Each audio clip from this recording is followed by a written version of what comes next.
Então, estamos aqui para o terceiro encontro do Seminário Sênior desse segundo semestre. Hoje nós temos a alegria de ter a presença da professora Helena Garcia, que ela já está voltando, ela já veio no primeiro semestre, que a gente fez em 2013. E hoje ela nos brinda com uma segunda vez, com uma palestra sobre a experiência. Não é o título da experiência? Nas lembranças da obra na obra de Marcel Proust. Não.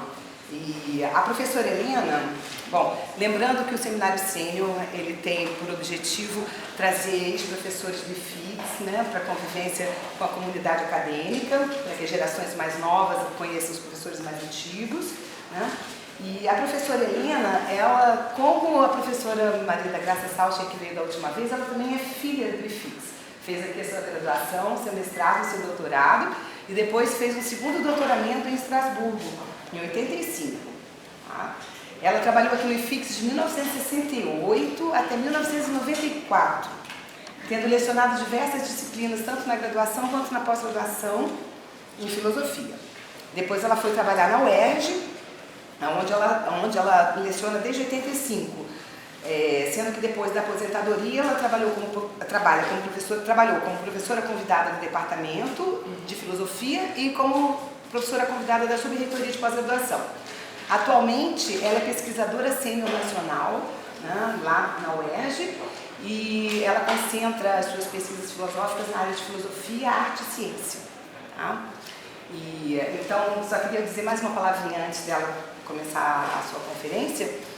Que esse folheto que eu dei para vocês é de um evento que vai acontecer daqui a um mês. Tá? Começa no dia 24 de novembro, é uma semana inteira de mesas redondas apresentando os trabalhos de estudantes de pós-graduação de 12 programas de pós-graduação de filosofia diferentes. Não só de filosofia, a grande maioria de filosofia, mas tem alguns de outras áreas também. E vai ser aqui nessa sala, as mesas são às 10 da manhã, meio-dia e 3 da tarde, de estudantes de mestrado e doutorado. Esses estudantes, a metade mais ou menos é daqui do PPGF mesmo. A outra metade vem de várias outras universidades, inclusive de 5 estados diferentes, tá? Goiás, Minas Gerais, São Paulo, Rio Grande do Sul e aqui do Rio, de Niterói, etc. Outros lugares. Então, esse seminário é público. Para os estudantes de graduação, o certificado tem valor como horas para os créditos de atividades extracurriculares. Tá? Aí todos estão convidados a participar. O programa esse que eu dei para vocês já é o programa fechado, ok? E eu acho que era só que tinha para falar. Tá? E o próximo encontro nosso vai ser... Oi? A inscrição para o... Não tem inscrição, é só chegar e assinar o livro de presença. Para receber o certificado, precisa participar de pelo menos de atividades de 3 dias diferentes. Pelo menos uma atividade em cada dia e 3 dias diferentes. Tá? A gente vai ter uma lista de presença só isso. E o certificado a gente dá no último dia. Okay? Alguma pergunta? Ah. Só lembrando então, o próximo encontro do Seminário Sênior será no dia 14 de novembro, com a conferência do professor Franklin Train. E a próxima aula do curso do professor Linto, do minicurso sobre Kant, vai ser no dia 7. Tá bom? Então, a professora, muito agradecida pela sua generosidade. Eu agradeço a generosidade da Sara de sempre me convidar para participar desse encontro na universidade, digamos assim, que eu considero a minha. A Sara disse que eu fui filha do IFIX, então eu sou filha da UFRJ. Eu estou na universidade desde o colégio de aplicação. Então é uma longa história, eu fiz toda a minha graduação aqui, o mestrado, e comecei o doutorado, depois é que eu fui para Estrasburgo, tudo financiado pela UFRJ. Então eu me sinto perfeitamente bem dentro dessa casa, volto várias vezes, para agora, quer dizer, na condição já de professora, mais antiga, e como professora da UERJ, fazer análise da progressão funcional dos nossos docentes. Tá? Então, eu estou numa outra condição. Mas hoje, diante de vocês, eu diria assim, eu me sinto uma estudante. Né? E eu me sinto, eu não vou fazer uma conferência.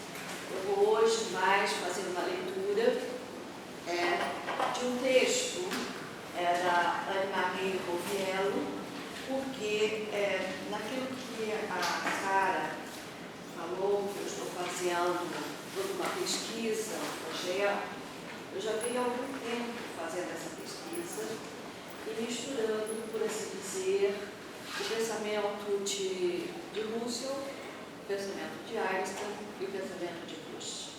Quer dizer, acho que na pesquisa anterior que eu vim aqui, eu falei sobre os três e relacionando-os com a questão do tempo.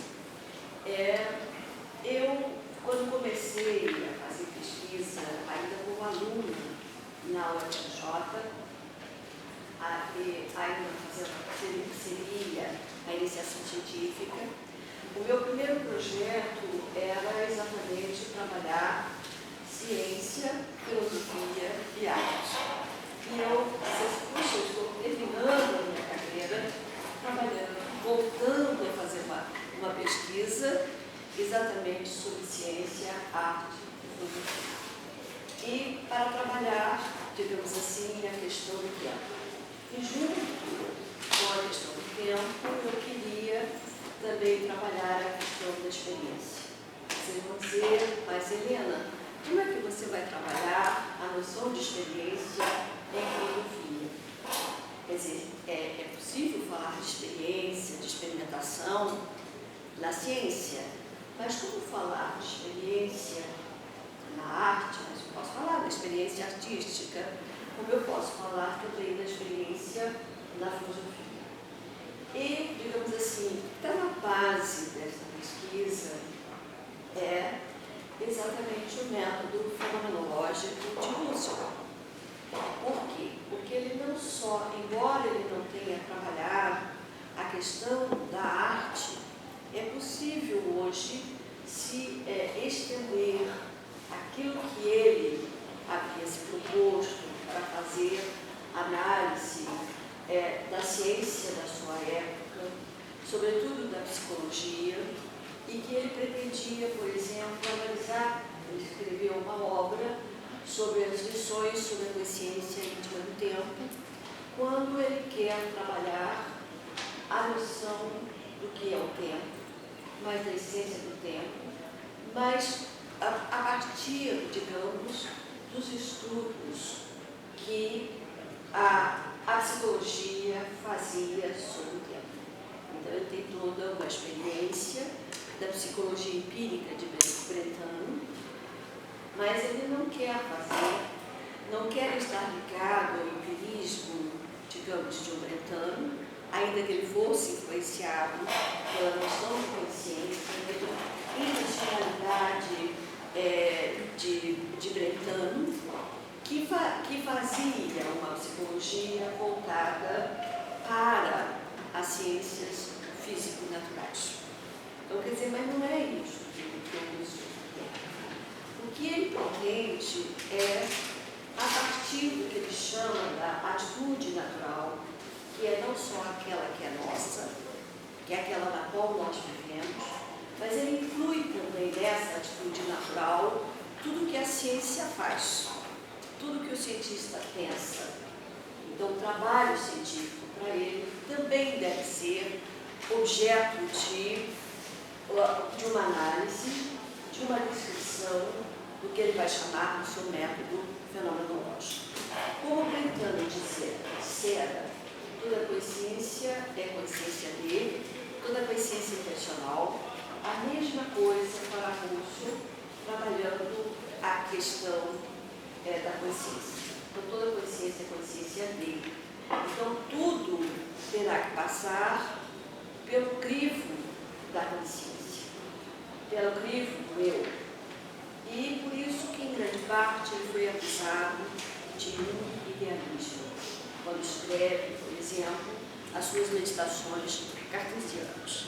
Eu apenas estou fazendo esse preâmbulo para mostrar para vocês o que é que eu estou pretendendo fazer. Quer dizer, na verdade, é que eu queria mostrar como é que eu poderia aplicar o método russeliano, o método fenomenológico, à obra de Proust. confesso a vocês que eu estou apanhando, entre aspas, apanhando, porque não está sendo fácil. Daí a minha preocupação, e eu vou dizer a vocês que, no fundo, eu estou, tal como o Proust, embora o Lúcio seja, trabalhe com a questão da razão, da intuição, o Proust vai mostrar na construção do seu romance todo o trabalho criticando o papel da inteligência, criticando todo o papel da memória voluntária e da memória involuntária. Então eu digo assim, poxa, eu não estou conseguindo, de um lado, querer compreender a obra dele, valendo-me desta memória involuntária, mas ao mesmo tempo presa, por assim dizer, a uma memória voluntária. E por quê? Eu vou explicar para vocês o que isso significa. E mostrar na obra de Proust como que tudo aquilo que ele quer fazer, a obra que ele quer, a qual ele quer, que ele disse que ele está vocacionado, é uma obra não da razão, não da inteligência, não da memória voluntária, mas sim exatamente da vivência, de uma experiência vivida.